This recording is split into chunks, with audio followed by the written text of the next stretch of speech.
Pour moi, le thème de cette année était un thème littéraire.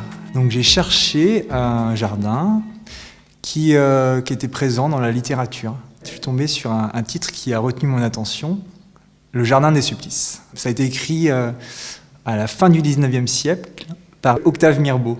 J'ai dévié à partir de son titre et puis de son histoire pour essayer de créer un jeu, en fait. Alors, le jeu, c'est de dire que le jardin, de le voir autrement que l'Éden.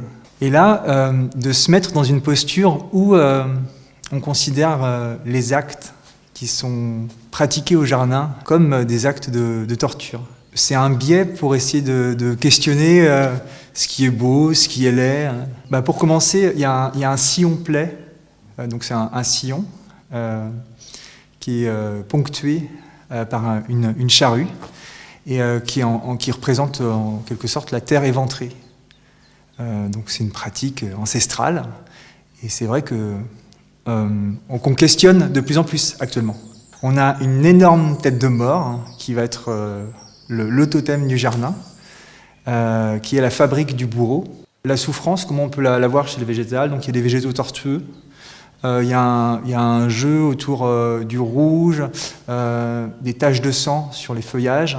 J'aimerais que ça suscite une émotion, et puis si ça crée de la pensée, peut-être ça donne un écho au thème de cette année.